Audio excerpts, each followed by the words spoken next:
오늘은 십자가의 여정 세 번째 시간으로 인간은 배신하는 존재다. 인간은 배신하는 존재다라는 제목으로 말씀의 은혜를 나누겠습니다. 오늘 본문의 내용은 예수님께서 십자가를 지시기 전날 밤에 제자들과 최후의 만찬을 나누시는 장면 가운데서 가룟 유다가 배반할 것에 대해서 말씀하시는 내용을 다루고 있습니다. 그래서 오늘 말씀의 주제가 배신이에요. 배신.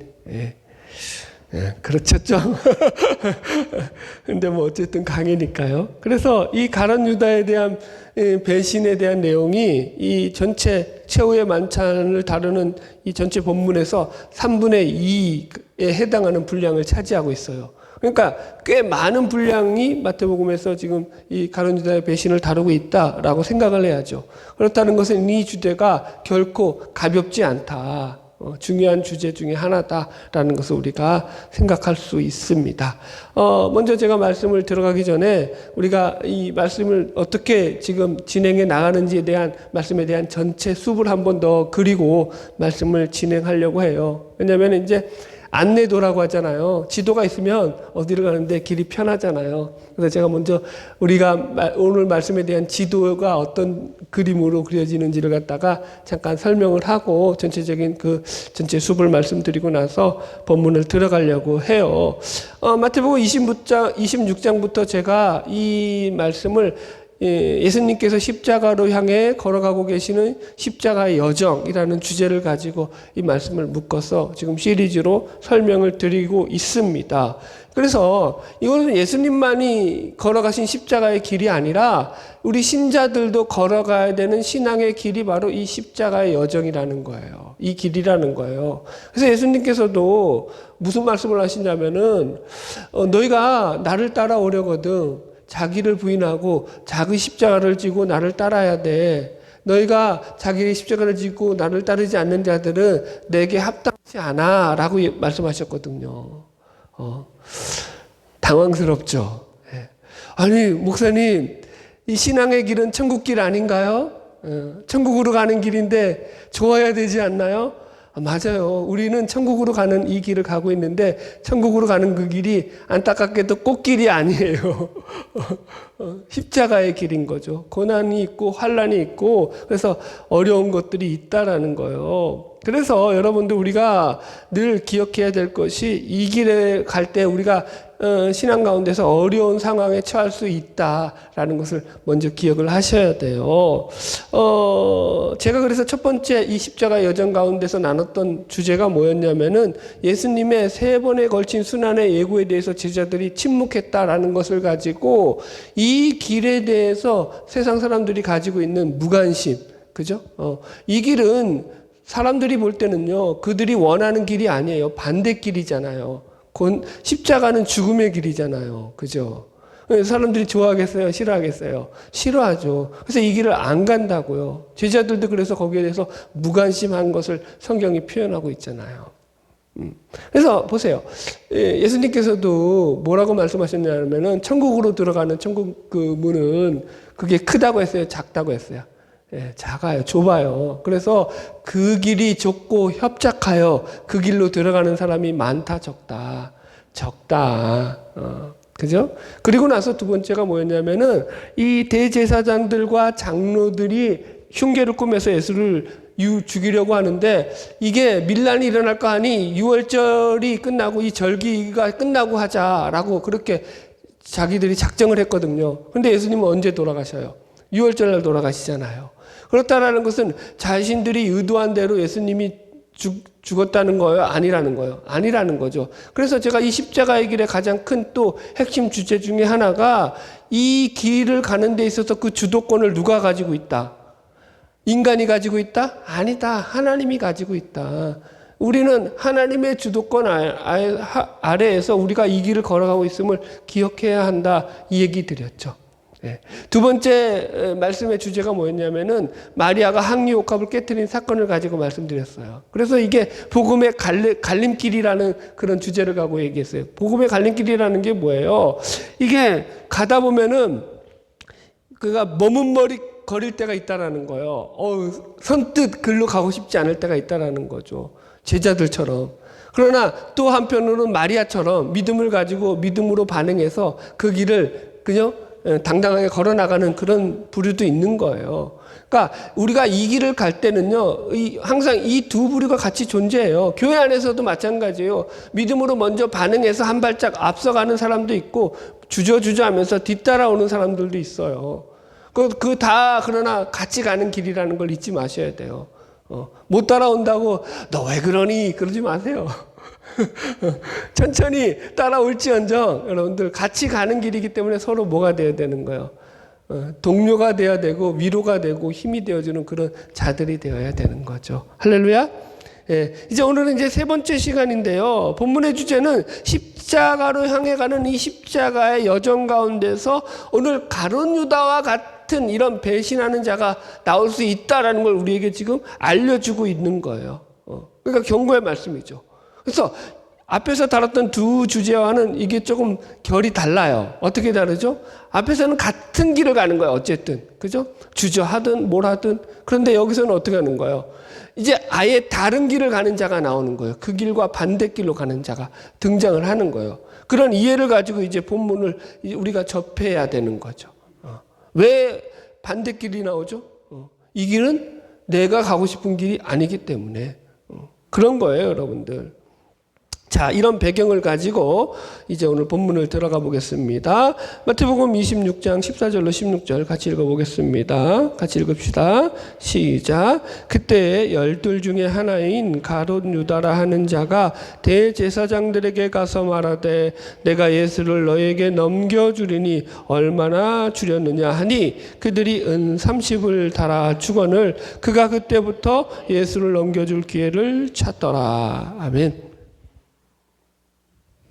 이제 가룟 유다가 대제사장들에게 가서 은 30을 받고서 자기 스승인 예수를 팔아서 그들에게 넘겨줄 거래를 했다라고 지금 성경이 기록하고 있어요. 이 내용이 누가복음에는 좀 더 자세히 나오거든요. 자, 본문을 책갈피에 이렇게 꼽아놓고 누가복음 22장 가보세요. 누가복음 22장 1절로 6절.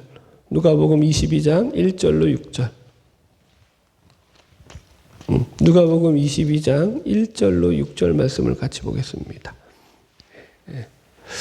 저는 교회에서 성경책 넘기는 소리가 제일 좋다고 생각해요.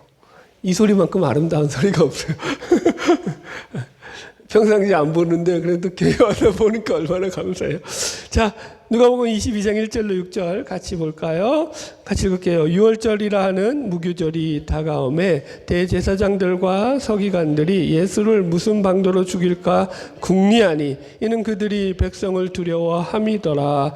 12 중에 하나인 가룟이라 부르는 유다에게 사탄이 들어가니 이 유다가 대제사장들과 성전 경비대장들에게 가서 예수를 넘겨줄 방도를 의논하매 그들이 기뻐하여 돈을 주기로 언약하는지라. 유다가 허락하고 무리가 없을 때에 넘겨줄 기회를 찾더라. 이렇게 나와요. 그죠? 그러니까 여기서 보면은 확실하게 이 성경은 가룟 유다가 직접 대제사장들을 찾아가서 예수를 팔아 넘기겠다라고 그들과 계약을 했다라는 거예요.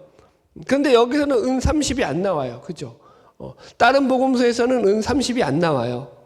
마태복음만 은 30이 나와요. 이게 세리인 마태의 직업상 여기에 예민한 거예요. 근데 정확하게 보면은 여기 보세요. 뭐라고 나오냐면은 5절 보세요. 그들이 기뻐하여 돈을 주기로 언약하는지라. 돈을 줬다는 거야, 안 줬다는 거야? 아직 안 줬어요. 다른 복음서에서는 돈을 다 안 줬어요. 근데 마태복음만 돈 은 30을 받아요.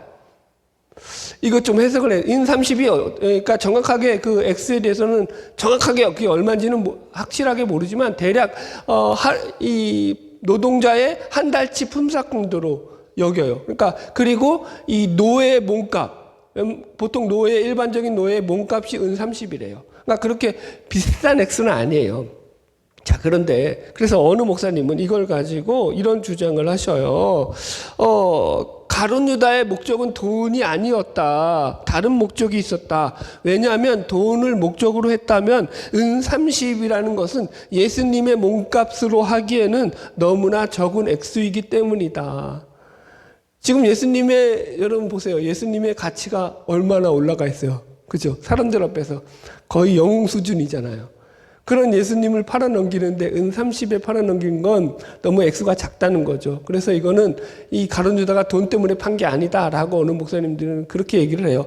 물론 이거 100% 제가 이게 맞다 틀리다 이거는 말을 못 하는데, 제가 보는 견지에서는 그건 아니에요. 왜냐하면 성경에서는 계속 가룟 유다가 도둑이라고 말하고 있거든요. 물질을 탐하는 자였다고 얘기하고 있거든요. 그러면 어떻게 해석해야 되냐면은, 지금 제가 방금 전에도 말씀드렸듯이 은 30은요 마태복음만 나온다고 했어요. 그죠? 다른 복음서에서는 돈을 받았다고 했어요, 안 받았다고 했어요? 안 받았어요. 그러면 이 은 30은 뭐예요? 계약금인 거예요. 계약금. 우리가 이렇게 해석할 수 있어요. 예수를, 그러니까 그렇게 이제 팔아넘기로 벌써 이제 모의를 하고 작정을 하고 나서 계약금으로 은 30을 준 거예요. 너가 우리에게 예수를 넘기면 그때 우리가 너에게 많은 돈을 지급하겠다. 이게 가장 제가 볼 때는 그냥 제 식의 해석이에요. 이거 다른 목사님들은 이렇게 얘기하는 분은 다 아직도 한 번도 못 봤어. 그냥 제가 생각하는 해석식이에요. 그런데 이게 일리가 있지 않아요? 그죠? 다른 복음서에는 그러면은 똑같이 받았다라고 얘기해야 되는데, 다른 복음서에서는 돈 받았다는 얘기가 없단 말이에요. 무슨 말인지 이해하시겠죠? 그래서 이 은 30은 예수님을 팔아넘긴 그런 값이 아니다라고 우리가 이야기할 수 있어요. 첫 번째. 그래서 가룟 유다의 배신을 이해하기 위해서는요, 성경에서 그럼 가룟 유다를 어떻게 말하고 있는지를 우리가 좀 확인해야 되거든요. 제일 잘 나온 복음서가 요한복음서예요. 그래서 요한복음서를 오늘은 제가 많이 인용을 하면서 이 가룟 유다에 대해서 설명을 할 건데요. 요한복음에 보면요, 첫 번째로 가룟 유다는 예수를 믿지 않는 자들의 대표적인 인물로서 소개되고 있어요. 사도 요한이. 요한복음 6장에 보면은요, 이제 오병이어의 기적 사건이 일어나잖아요. 그리고 나서 그 다음날 예수님께서 가버나움 회당에서 말씀을 꽤 오랫동안 전하셔요. 근데 그 말씀을 듣고 사람들이 오병이어 기적을 행했으니까 얼마나 많이 몰려왔겠어요. 그래서 아주 꽉 찬 거예요. 사람들이 엄청나게 많았는데, 그 가운데서 예수님이 한참 얘기하고 난 뒤에 사람들이 거의 다 거진 다 떠나갔다고 해요. 그러면서 떠나가면서 뭐라고 하냐면은, 그 말이 너무 어려워, 우리가 못 알아듣겠어, 이렇게 핑계를 대고 떠났다고 해요. 어렵도다 이 말을 누가 들을 수 있느냐, 이렇게 하면서 예수님을 떠났대요. 근데 예수님은 평가를 그렇게 안 하셔요. 너희들이 나를 떠나는 게 내 말이 어려워서가 아니라 너희들이 나를 믿지 않았기 때문이야, 이렇게 얘기해요. 그러면서 예수님이 하시는 말씀이 사람들의 그 불신에 대한 이야기를 하는 가운데 갑자기 뜬금없이 제자들을 향해서 너희 중에서도 믿지 않는 자가 있다. 너희 중에서도 믿지 않는 자 하나가 있어. 그리고 나중에는 그래서 그 사람을 가리켜서 너희 중에 하나는 마귀야, 이렇게 얘기를 해요.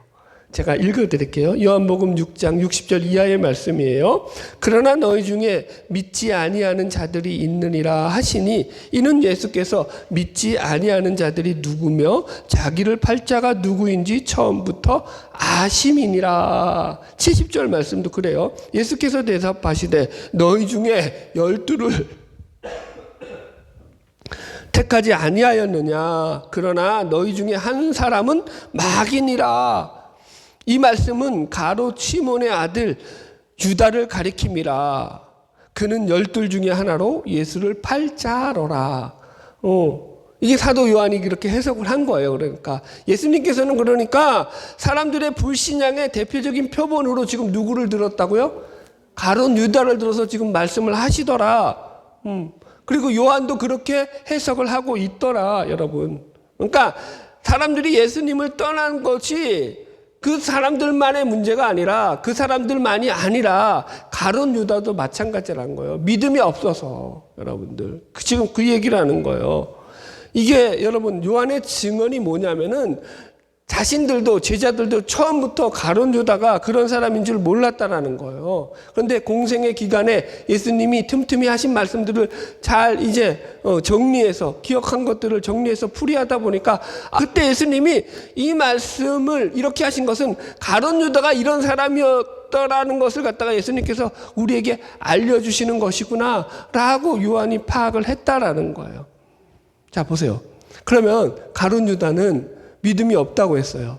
믿음이 없는데 어떻게 3년 동안 예수님을 따라다닐 수 있었을까요? 교회에 믿음이 없이 10년 동안 교회를 나올 수 있을까요? 저는 얼마든지 있을 수 있다. 믿음이 뭐 아예 없다. 거기까지는 가지 맙시다.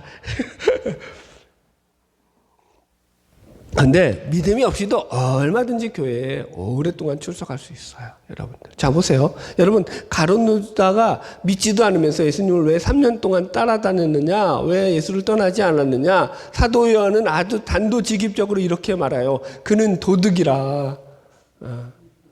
돈깨에 넣어놓은 돈을 훔쳐 가밀러라. 이렇게 말해요. 요한복음 12장 6절. 그는 도둑이라 돈깨를 맞고 거기 넣은 것을 훔쳐 가밀러라.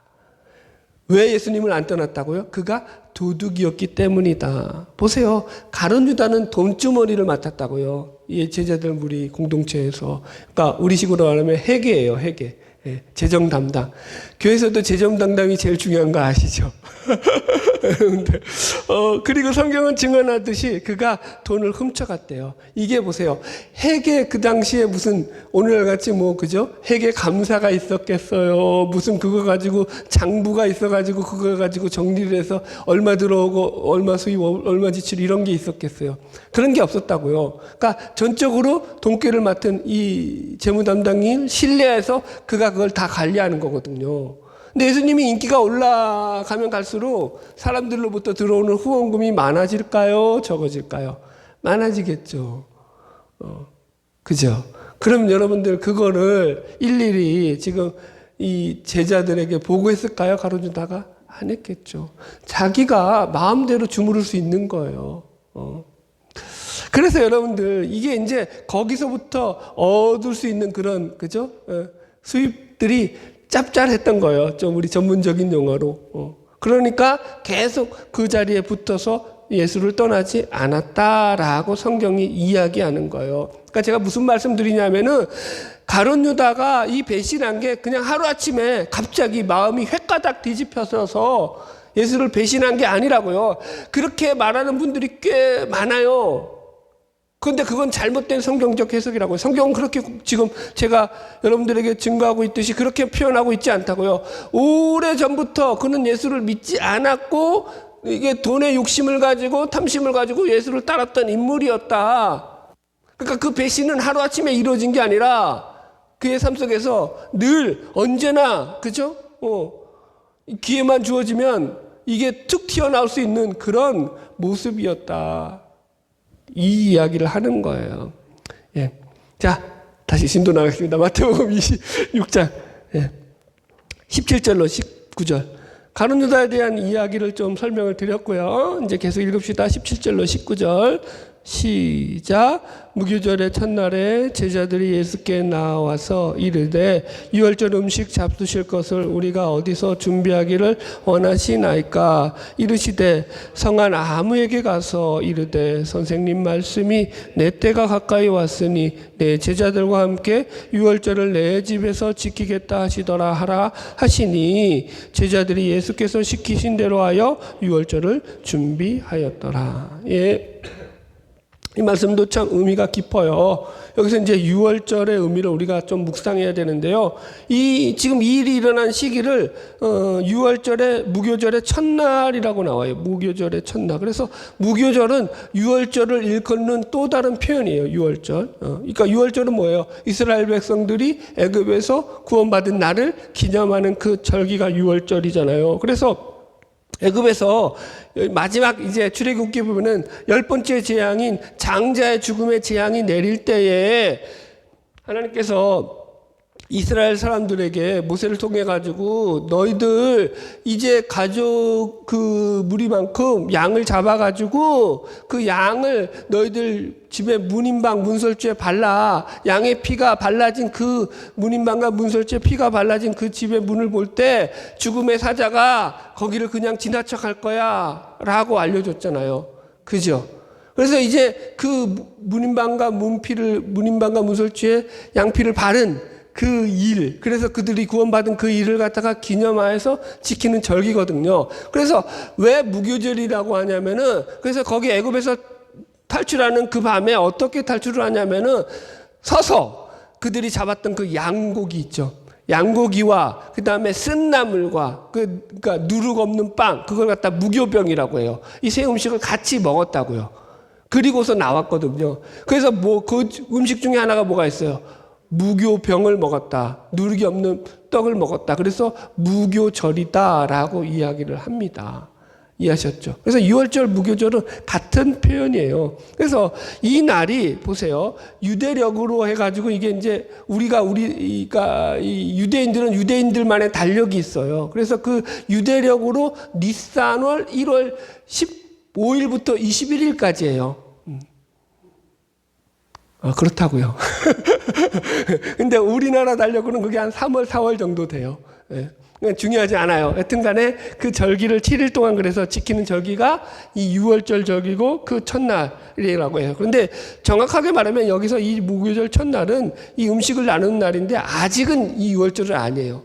그런데 예수님은 유월절에 죽으셔야 되니까 어떻게 하는 거예요? 그 준비날, 그 전날에 제자들과 함께 이 최후의 만찬을 나누시는 거예요. 거기까지는 모르셔도 되고요. 그래서 이 어느 목사님은 이 유월절이 얼마나 중요하면은 어떻게 소개하냐면 중요한 거를 어떻게 소개하냐면은 이스라엘을 위해서 유월절이 있는 것이 아니라 유월절을 위해서 이스라엘이 존재하는 것이다. 이렇게까지 표현해요. 유월절이 그만큼 중요하다라는 거예요. 자, 보세요. 우리가 십자가의 여정 가운데서 계속 확인하는 주제 중에 하나가 뭐냐 하면은 이 길을 가는 데 있어서 그 주도권이 누구에게 있다? 우리에게 있다, 하나님에게 있다. 하나님에게 있다, 이 얘기했잖아요. 그래서 지금 대제사장들과 장로들이 예수를 죽이려고 할 때 유월절 절기가 끝나고 죽이려고 계획을 했지만 그들의 계획대로 이게 안 돌아가게 하시는 거죠. 예수님 언제 죽으셔요? 유월절날 죽으시는 거예요. 그래서 왜 예수님이 이때 죽으시죠? 왜 유월절에 죽으셔야 돼요?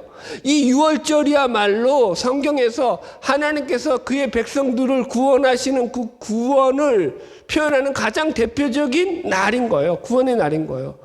구원의 상징적인 날. 가장 핵심적인 그 뜻이 이 유월절에 담겨 있죠. 그리고 어린 양은요. 유월절 어린 양은요. 그들을 구원하기 위해 희생되어 죽은 희생 제물. 그래서 예수님은 유월절 어린 양과 같은 그런 모습으로 십자가에 달려 죽으시는 거예요. 그래서 우리를 구원하시는 거죠. 여러분들. 그래서 이 유월절에 예수님이 꼭 죽으시는 거예요. 물론 그렇게 안 하셔도 돼요. 그죠? 그 날이 중요하겠어요? 어느 날이면 어때요? 사실은 상관이 없어요. 근데 굳이 이렇게 하시는 건 하나님의 의도성을 우리에게 보여주시는 거예요. 무슨 의도성? 이 일은 내가 주도권을 가지고 이끌어가는 거야. 니들이 이루는 게 아니야. 라는 걸 우리에게 알리시는 하나의 큰 메시지죠. 메시지, 여러분들. 자, 보세요. 한편에서는 그래서 예수님은 십자가로 이 길을 걸어가고 계신데 우리를 구원하시기 위해서. 그런데 한편에서는 예수를 팔아먹고 배신하는 자가 생겨나고 있더라는 거예요. 그런데도 예수님께서는 그걸 거절하지 않으시고 거부하지 않으시고 그 배신을 그대로 온몸으로 받아내시는 거예요. 그래서 이 배신은요, 어떻게 보면은 하나님의 구원을 이루는 하나의 수단으로 지금 사용되어지고 있어요. 그렇다고 오해하면 안 돼요. 이거 배신이 하나님의 구원의 섭리의 도구니까 우리도 배신해도 되겠구나. 이건 정말 메시지를 잘못 이해하는 거예요. 24절을 보면 예수님께서 이렇게 말씀하세요. 여기 24절 보세요. 인자는 자기에 대하여 기록된 대로 가거니와 인자를 파는 그 사람에게는 화가 있으리로다. 그 사람은 차라리 태어나지 아니하였다면 제게 좋을 뻔하였느니라. 배신해도 된다는 거예요? 안 된다는 거예요? 안 된다는 거예요, 여러분들. 오해하시면 안 돼요. 이건 하나님의 주권과 섭리에 대한 강조성을 말하려고 그렇게 표현하는 거라는 걸 이해하셔야 돼요. 자, 이제 이 배신을 예고하시는 예수님의 말씀을 좀 더 본격적으로 살필 텐데요. 20절로 21절, 마태복음 26장 20절로 21절 읽읍시다. 시작. 저물 때에 예수께서 12 제자와 함께 앉으셨더니 그들이 먹을 때에 이르시되 내가 진실로 너희에게 이르노니 너희 중에 한 사람이 나를 팔리라 하시니. 이래서 유월절 음식을 나누기 위해서 제자들과 함께 예수님이 식탁에 모여서 이제 음식을 나누실 때에 지금 어떻게 하셨다고? 예수님께서 너희 중에 한 사람이 나를 팔 거야 라고 청청병력과 같은 소리를 하시는 거예요, 여러분들. 제가 아까도 잠깐 가룟 유다를 소개할 때 말씀드렸듯이 예수님은요, 가룟 유다가 배신을 도모하기 이전, 훨씬 이전부터 이런 일이 있을 것을 미리 알고 계셨고 이것을 이전부터 예언을 하셨습니다. 그죠? 그래서 예수님은 너희 중에 하나가 나를 팔 거고 너희 중에 하나가 그죠? 마귀고 이런 얘기를 너희들 믿음이 없다는 얘기도 하시는 거고 그죠? 그런 얘기를 하셨단 말이에요. 그게 다 가룟 유다를 가리키는 말이라고 했어요. 지금 오늘 본문에서는요, 예수님이 이렇게 그냥 평범하게 얘기한 것 같지만 제가 얘기했잖아요. 요한복음은 좀 더 디테일하게 나와 있다고. 요한복음은요, 이걸 어떻게 표현하냐면은 예수님이 심령이 괴로워서 증언하였다라고 표현하고 있어요. 제가 읽어드릴게요. 요한복음 13장 21절. 예수께서 이 말씀을 하시고 심령이 괴로워 증언하여 이르되 내가 진실로 진실로 너희에게 이르노니 너희 중 하나가 나를 팔리라 하시니 이렇게 나와요. 그죠? 똑같은 말인데 요한복음은요 좀 더 깊이 들어가요. 어떻게 했다고요? 심령이 괴로워서 이 말씀을 하신 거라는 거예요. 여러분들 여기서 이제 괴롭다라는 단어가 뭐냐면은 이게 이 마음이 동요된다라는 거예요. 의미적인 것으로. 그러니까 마음이 흔들리는 상태를 말하는 거예요. 하나님이신데 신이신데 그 마음이 흔들리시면서 이 말씀을 하시는 거예요. 자, 이 말이 어디에 나오냐면은 제자들이 이제 풍랑을 만나서 바닥 위에서 한참 고생할 때 예수님이 바다 위를 걸어오시잖아요. 그러니까 그 모습을 보면서 제자들이 두려워 무서워하면서 유령이야 하고 놀라잖아요. 이때 두려워하다라는 게 바로 이 괴로워하다는 말하고 원이 같은 말이에요. 그러니까 마음이 여러분들 보세요. 여러분들 귀신 보면 마음이 좋아요, 흔들려요. 표현이 좀 그렇긴 하네, 여러분들. 이해하셨죠? 무슨 표현인지는. 그러니까 예수님이 아주 마음에 큰 답답함과 뭐라 그럴까요? 말할 수 없는 그 동요감을 가지고 지금 이 말씀을 하시는 거예요. 보세요. 왜 그러냐면 배신이라는 것은요, 그것을 당하는 인간에게는요, 언제나 큰 고통이 수반되기 때문인 거예요. 그래서 사실은 보세요. 이 죄악에 빠진 인간을 구원하기 위해서 예수님께서는 지금 십자가로 가고 있는데 그 십자가로 가고 있는 그 여정 가운데서도 자신의 추악한 죄에 빠져서 예수를 배신하는 그런 제자가 나오는 거잖아요. 요한복음을 보잖아요. 그러면 예수님께서는 이 가룟 유다를 돌이키기 위해서 3번, 4번 아주 그에게 강한 메시지, 제스처 이런 어떤 액션들을 취하시면서 가룟 유다 제발 너 거기서 돌이켜야 돼, 돌아서야 돼 라고 계속 사인을 보내셔요. 근데 가룟 유다가 다 무시하거든요. 그래서 마지막에는 뭐라고 하시냐면 너 할 일을 해라. 너 할 일을 해라. 그 말하는 예수님의 마음이 어떨까요, 여러분들? 자, 이걸 조금 이따 더 설명을 해드리고요. 22절 좀 읽읍시다. 시작. 그들이 몹시 근심하여 여짜오되 주여 나는 아니지요. 보세요. 지금 이전에 예수님께서 너희 중에 하나가 마귀니라 이런 말씀하셨을 때 제자들은 아무런 반응을 안 했거든요. 그런가 보다. 예수님 하여튼 이상한 말씀하시네. 보세요. 반응하지 않는다. 성경에 침묵하고 있다라는 것은 큰 2가지 의미라고 했어요. 성경에서 침묵은요, 첫 번째는 거기에 무관심하다라는 거예요. 무관심한 거. 두 번째는 I don't agree. 동의하지 않는다라는 거예요. 그때 성경은 침묵이라는 메시지를 가지고 설명을 하거든요. 제자들이 예수님이 그런 순한 예고에 대해서 또 이제 이 너희들이 나를 갖다 그렇게 배신할 거에 대해서 얘기를 했는데 그전에는 어떻게 했다고요? 침묵했다고요. 그건 뭐예요? 거기에 대해서 무관심했다라는 거예요. 무관심했다. 그런데 지금은 어때요? 그 무관심이 완전 변했죠. 이전에는 우리 예수님 가끔 이상한 소리 하시는 것만 빼면은 참 괜찮은데 그러면서 이제 뒤에서 씹었겠죠. 앞에서 못하고. 그러다가 지금은 완전 달라졌어요. 태도가 180도. 뭐라고 말하고 있어요? 22절. 그들이 몹시 근심하여 각각 여짜오되 주여 나는 아니지요. 근심하면서 어떻게 몹시 불안한 상태가 되었다는 거. 지금은 그러니까 이게 뭐예요? 어느 정도 제자들이 뭐예요? 분위기 파악이 됐다라는 거예요. 심각성을 이제 인식했다라는 거예요. 그래서 요한복음에 보면은 자신들이 서로 의심했다라고 말해요. 요한복음 13장 22절 제자들이 서로 보고 누구에 대하여 말씀하시는지 의심하더라. 이제 분위기 파악이 좀 된 거예요. 분위기 파악이. 그리고 나는 아니지요, 나는 아니죠 하면서 계속 이 말을 하는 거예요. 자, 여러분 이거 한번 상상해 보세요. 나는 아니죠, 나는 아니죠. 여러분들. 제자들이 예수님께 이거 왜 물어요? 여러분들. 여러분. 나는 목에 칼이 들어와도 배신 따위는 안 해. 배신은 나의 사전에 없어. 배신은 저들의 몫이야. 나는 나의 이름은 의리고 신뢰야. 만약에 그랬다고 생각하는 자들이었다면 예수님께 물었겠어요? 나는 아니죠, 나는 아니죠 하고 뭐예요? 스스로 자신들의 그 의지를, 자신들의 그 어떤 그 인격을 신뢰할 수 있었다라는 거예요? 없었다는 거예요? 자기들도 자기 자신들을 갖다가 신뢰할 수 없었다라는 그런 반증이 되는 거예요. 인간은요, 흔들리는 갈대예요. 여러분, 인간은요, 배신하는 존재예요. 여러분들 표정을, 아이고, 나는 아니에요. 그러고 있잖아요. 아유, 여러분, 다 알아요. 다 알아. 여러분들.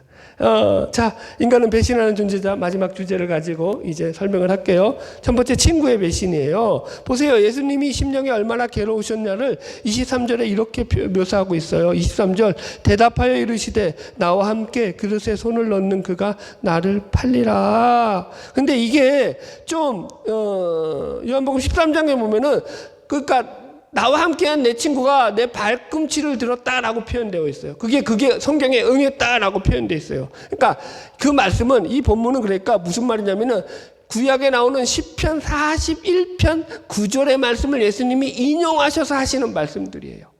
자, 읽어드릴게요. 시편 41편 9절. 내가 신뢰하여 내 떡을 나눠 먹던 나의 가까운 친구도 나를 대적하여 나의 발꿈치를 들었나이다. 나의 친구가 나의 발꿈치를 들었대요. 나를 배신했대요. 이 말씀이 응한 거다라고 예수님이 얘기해요. 똑같은 본문에서는. 그러니까 무슨 얘기냐면은 이 말씀은 시편 41편은 다윗이 경험한 수많은 배신에 대해서 자신의 쓰라린 경험을 토로하는 그런 시편이거든요. 다윗은요, 수많은 사람들로부터 배신을 당해요. 한 번은 다윗이 이제 사울로부터 도망치다가 시황무지에 이르러서 그 사람들이 블레셋에게 이제 침공을 당하니까 그들을 도와서 그들을 블레셋을 물질러 줬거든요. 얼마나 고마운 은인이에요. 그죠? 그런데도 이 시황무지 사람들이 다윗이 여기에 숨어 있어요 라고 사울왕에게 밀고를 해서 다윗이 쫓기게 만들죠. 은혜를 뭘로 갚았다고요? 원수로 갚았다고요. 여러분들. 또 자신의 아들 압살롬이 자신을 배신하여서 반역을 일으킬 때도 자신의 동료였던 그런 수많은 자신의 수아들, 부하들이 압살롬에게 붙어서 자신을 배신하잖아요. 여러분들. 그래서 이 시편을 보면은 그를 배신한 자가 다른 사람이 아니라 누구라고요? 나와 함께 식탁에 앉아서 같이 밥을 먹던 나의 친구다. 이렇게 얘기하는 거예요. 인생을 살면서 이런 경험들 다 해보셨을 거예요. 배신 당하기 전에는 보통 우리가 이런 생각을 가지고 있죠. 아니야. 그 사람은 그런 사람이 아니야. 절대 그렇게 할 사람이 아니야. 그죠? 그러다가 여러분들 경험하고 나잖아요. 배신을 경험하고 나잖아요. 그러면 나중에 가서는 그 사람이 썼던 그 가면의 탈이 보이기 시작하는 거죠. 그 사람의 행동 속에 있었던 그 이면의 모습들을 그때서야 발견하는 거예요. 여러분, 인간은 우리가 생각하는 것보다 훨씬 더 악합니다. 지금 다윗이 이 이야기를 하잖아요. 자신과 함께 식탁에 앉아서 식사를 하면서 서로의 속마음을 얘기하고 비밀스러운 것들을 나눴던 그런 가까운 친구들이 배신을 하는 거예요. 그러니까 다윗이 정신을 못 차리는 거거든요. 여기서 발꿈치를 든다라는 게 어떤 속어냐면은, 그러니까 적과 몰래 내통하는 거예요. 스파이 짓을 하는 것을 말하는 게 이게 발꿈치를 든다라는 거예요. 여러분, 배신을 당하는 게 괴로운데 더더군다나 나의 가장 가까운 그런 존재들로부터 배신을 당하는 거예요. 오늘 설교하기 싫다.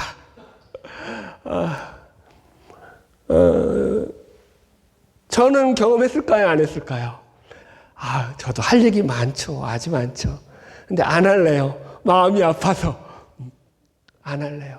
인간은요, 배신하는 존재예요, 여러분들. 자, 이 말씀에도 사실은 시편 41편에도 놀라운 반전이 있는 게 뭐냐면은 지금 다윗이 자기 친구들이 자기를 배신했다고 하면서 애통해 하잖아요. 그런데 정작 다윗 자신이 배신한 것을 자신은 감도 찾지 못하고 있어요. 여러분들. 보세요. 다윗을 배신했던 대표적인 인물 가운데 하나가 아히도벨이라는 사람이 있거든요. 이 사람은요, 다윗의 책사 중에 가장 뛰어난 책사 중에 한 사람이었어요. 근데 나중에 압살롬에게 붙어서 다윗을 배신해요. 그래서 평상시에는 다윗의 충실한 신하로서 다윗을 도와가지고 다윗의 모든 전쟁을 승리로 이끌었던 그런 뛰어난 전략가였거든요. 전술가였고. 근데 왜 배신했을까요? 여러분, 다윗이 밧세바를 범하잖아요. 그리고 그 남편 우리아를 전쟁 최전방으로 내보내서 그래서 거기서 죽게 만들거든요. 살인교사를 통해 가지고. 그죠? 여러분들. 그런데 여러분, 이들이 누구이냐면은 바로 이 아히도벨의 외손녀와 외손녀의 사이예요. 밧세바가 이 아히도벨의 외손녀예요. 가족이에요. 한 가족을, 자기 가족들을 완전히 망하게 만든 거 아니에요, 이 다윗이.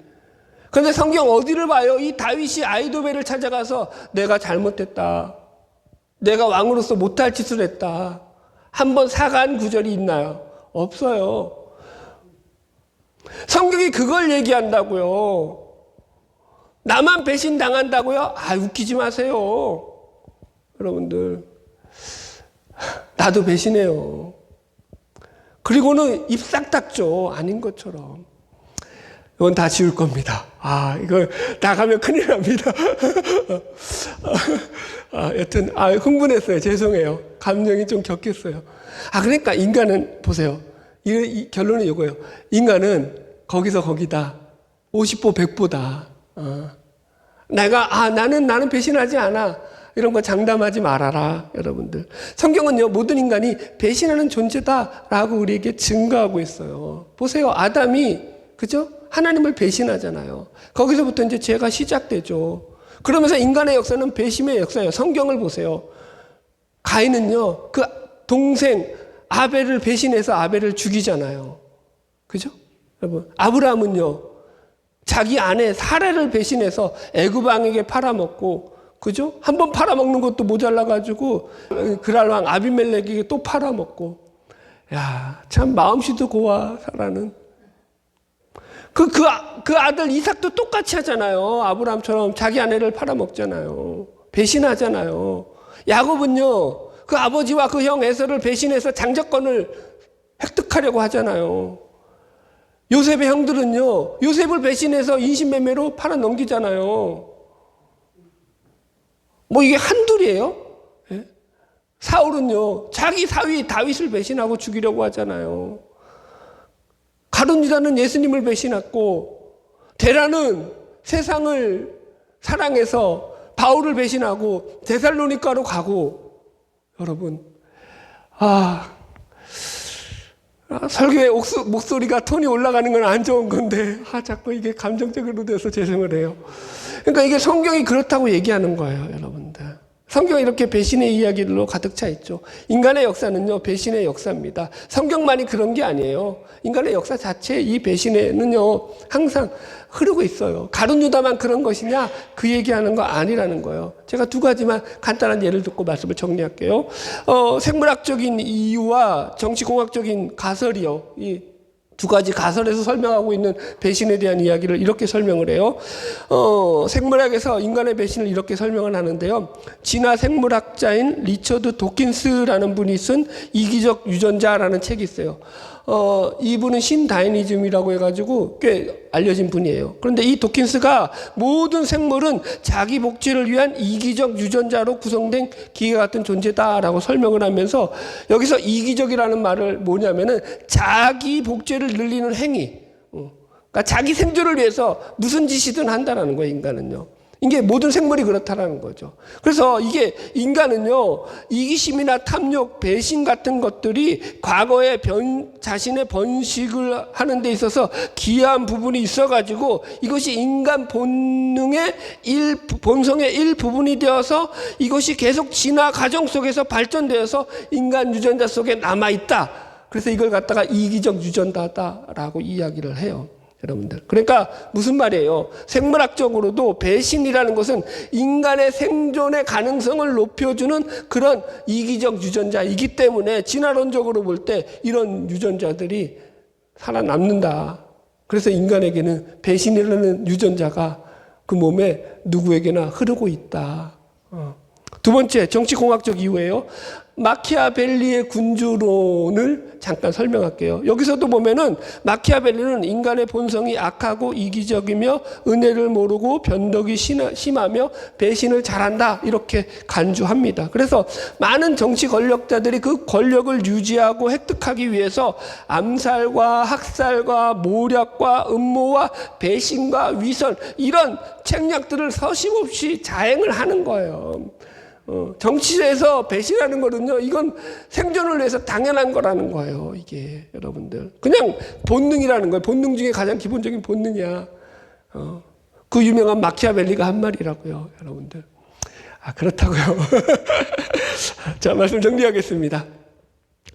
오늘, 제가 감정적으로 좀 올라왔던 것들은 그래서 좀 했던 것들은 여러분들 용서해 주시고 잊어주시고 제 본 뜻은 아니었음을 알려드리고요. 오늘 우리가 인간은 배신하는 존재다라는 제목으로 말씀을 나누었습니다. 그래서 예수님을 3년 동안 따라다녔던 이 가룟 유다가 예수님을 배신하는 내용을 본문을 통해서 살펴보았습니다. 마지막 점검을 해야죠. 가룟 유다가 왜 배신을 했느냐? 가룟 유다도 3년 동안 예수님을 따라다니지 않았느냐? 그런데 왜 배신을 했느냐? 이게 가룟 유다만의 문제가 아니다라고 제가 말씀드렸어요. 인간의 마음속에는 누구나 이 이기적인 그런 거죠. 이기주의가 누구나 자리 잡고 있어요. 우리들도 얼마든지 가룟 유다만이 아니라 우리의 이기적인 욕심을 채우는 일이라고 한다면 얼마든지 배신할 수 있는 존재라는 것을 우리가 기억하고 살아야 한다라는 거죠. 이게 제가 여러분들에게 드리고 싶었던 말씀입니다. 여러분 왜 배신을 하느냐 하면 십자가로 가는 길 자체가 어떤 길이라고요?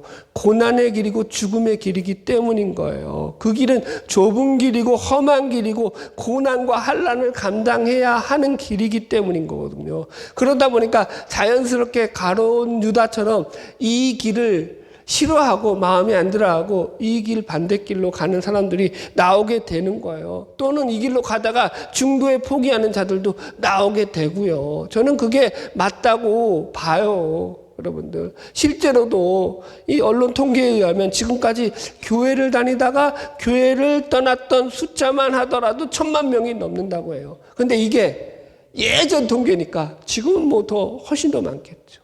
여러분들. 여러분 그래서 제가 여러분들에게 드리고 싶은 마지막 권면은 이거예요. 어떤 인간도 자신의 믿음을 장담하지 말아라. 자기 믿음을 장담하는 자는 어리석은 자다. 여러분들, 여러분 왜 믿음이 좋다고 장담을 하죠?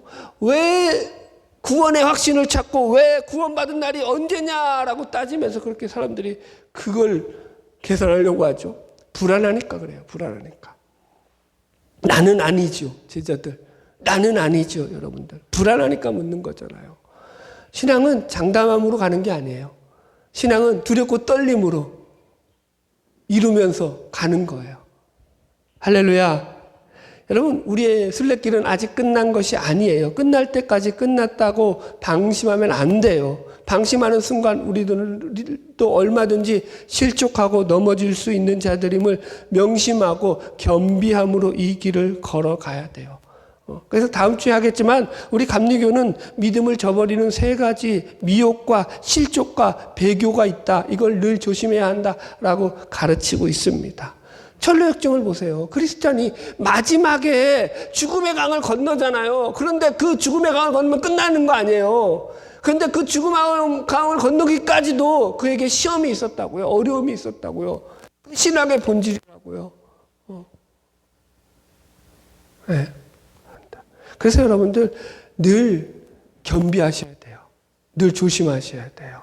예. 바라기는 저와 여러분 주님 오시는 그날까지 미혹에 넘어가서 주님을 배신하는 일 없이 이 믿음을 잘 지키면서 살아가는 저와 여러분 되기를 주의 이름으로 축복합니다.